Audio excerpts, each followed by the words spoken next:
talk to myself a lot. Like, I talk to myself. I damn near have a full-fledged conversation with myself, like, on a regular. I damn near think some people be catching me outside. Yo, what's up, man? It's Polo G, and you watching First with RapTV. First time I felt like I was being underrated. I don't know, like it's a mix, cause I feel like I've been underrated for majority of my career. Even when there be conversations like people in my fan base who would be like saying like, I'm the best rapper of my generation and shit like that. And I hear that conversation sometimes, but I feel like I don't get the full amount of respect that I should being the type of rapper that I am. First reaction to being called Piano G. When I first ever heard somebody call me Piano G, I thought it was funny. The first time I ever heard it, like, it was like a SpongeBob meme with his face dried out and shit, and they like Piano G, Polo G if piano beats didn't exist. I'm like, y'all really think I only rap on piano beats? First time I kicked it with Juice WRLD. This was Rolling Loud Miami. This is my first Rolling Loud too. This is the first one they actually booked me to perform. To my surprise, he just hit me in my DM. At the time, like, I'm still really an upcoming artist getting my feet with Juice WRLD already there. So for him to hit me up, like, it was kind of shocking to me though. I was like appreciative of it. He had me like, yo, pull up on me and shit. I pulled up on him. He was at the Fountain Blue. We was in like the little back area. He performed and shit. He rocked that bitch. We went upstairs. And this is my first time seeing firsthand a rapper that's up there. Cause like I'm probably staying in some like little bogus ass hotel. We going to his shit. He got the room service laid out. He had a little speaker in his room. Juice loved to play you his music. He'll play you damn near every song in his phone if he could. He played a lot of songs. I played him some shit. He was just telling me like, yeah, like how I'm gonna be big and this shit, like how he fuck with my shit. First way life has changed from Die Legend to Hood Poet. Die Legend was my first project ever, so it was me getting my feet wet and like creating a project, trying to make sure it's like cohesive and everything, staying on topic with subject matter. I was really just putting myself out there for the first time. The month before my son was born, my album dropped. So my son was still in his mama's stomach, you know. Now my son 5 years old, so I done learned a lot about like fatherhood and just being a man, you know, cause I was 19, I dropped my first album, I'm 25 now, so a lot done changed since then. First reason I waited 3 years to drop Hood Poet. And it's a million reasons, but I will get to the first. Initially it was just trying to figure out like little technical shit with my label, working out agreements. I feel like that shit shouldn't have held me up, but it did. The album changed a lot actually since when I first created. I feel like I'm really happy with what my finished product was. Like, I really don't want to even compare the two, but a few singles that I had dropped that I didn't put on my project would have been on there. I ended up adding a lot of extra features that I probably wouldn't have had initially.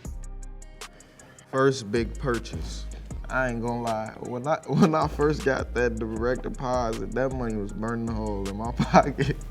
I ain't know what the fuck to do. I had my money in my account and I could see this shit every day. I went to the ATM or the bank and withdrew money damn near every fucking day just to look at the shit.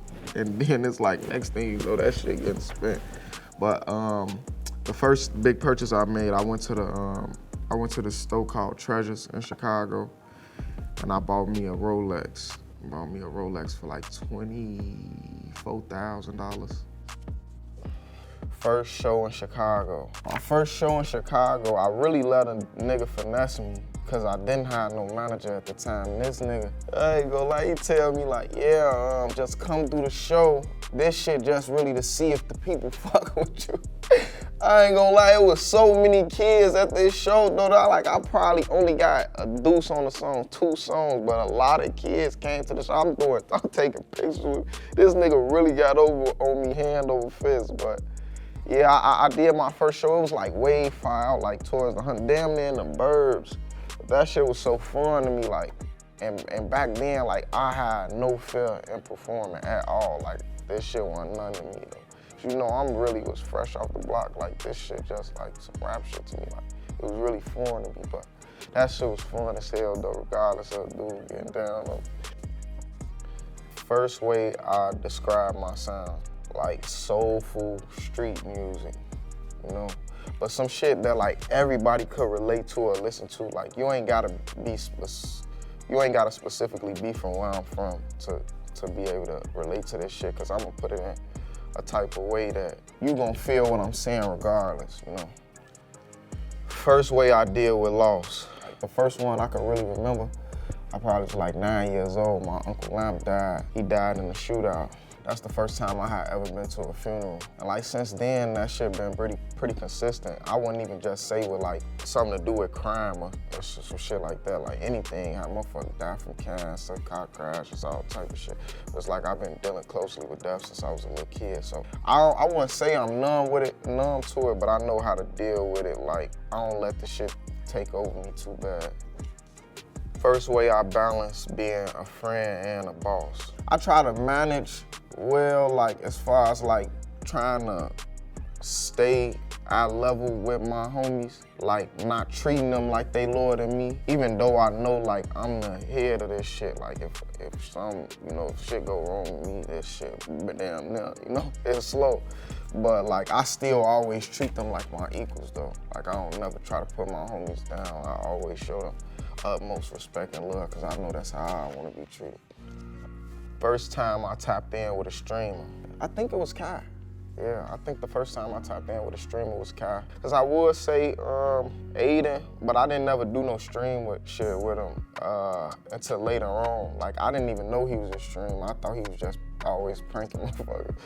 But the first time I tapped in with a streamer, I say it was Kai. He the first streamer that I actually ever watched.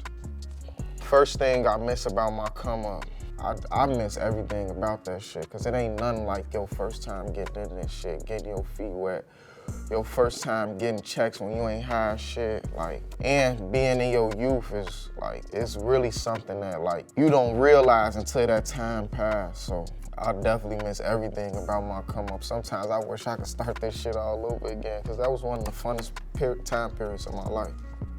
First way I deal with my anxiety. I don't know if it's the best way, cause I probably sound crazy, but I talk to myself a lot. Like I talk to myself, I damn near have a full-fledged conversation with myself like on the regular. I damn near think some people be catching me outside doing this shit, but yeah, I just be trying to talk myself through a lot of shit, cause you know, a lot of shit just be up here. Try to outsmart that shit sometimes. First 4 rappers to be on Chicago's Mount Rushmore. You know, people ask me this question a lot of times.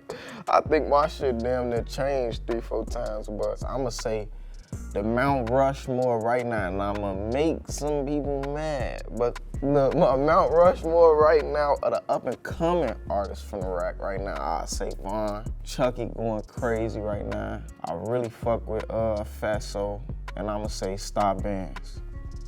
First time I realized I was the GOAT. You know what's crazy though? Like my album, my second album, I titled it The GOAT, and people really thought I was saying I'm the greatest of all time. And that one, like the reason my album was titled that, it was like more tailored towards my zodiac sign. But I was saying like how everybody was great. It's a lot of great people that was Capricorns and shit. So I feel like I'm in line to be one of the greats and shit. But like stemming from that album, that's damn near a nickname of mine. So I feel like after my second project, like people start coining that term with me a lot. And that's what made me start like really feeling that way. First time I went to therapy. My first time going to therapy was actually over a phone call though. I was just chopping it up with this dude on the phone. It felt so weird though. I'm like, I don't even know his ass. But it was cool. I ain't never really did it consistently since then. It's something that I do gotta grow into, like making a regular thing. First reason I've kept my life off the internet. It's just something I learned over time. People can be real internet, like put everything on the internet. Argument with their mama, argument with somebody they in tour with, argument about anything. I feel like I fell into that trap younger. Sometimes I just I'd have been went off on live on the motherfucker, did all this extra shit and feel goofy after that. So like, I just really learned from my mistakes and just, since then, I ain't never really been, like since my younger days, I ain't never been an internet person. Like you can't pay me to, cause I just feel like that shit in a way. First reason I got sober. Reasons or times I got sober is I feel like I was just indulging too much. I ain't never gonna say I'd be completely sober, like lie to a motherfucker, cause I have my on and off periods, but I always end up taking a break. Sometimes I feel like in this shit, we'll get lost in this shit just doing too much, making certain things a habit. You gotta be able to peep that shit and fall back. First way I stay grounded when life gets chaotic. Yeah, like I could say one of the things is like staying to myself, of course, and just trying to stay off the internet for sure. When you going through some shit, the worst place to be is on the internet though, because you got a bunch of motherfuckers trying to remind you. First time my fame hurt someone I love. It's like when you become famous or you become somebody, you gonna always have a few people around you who start feeling like they the ones made it. And I feel like it fuck up their mental. So that's the only real way I could see how fame can hurt somebody you love. First time I brought my sister out on stage.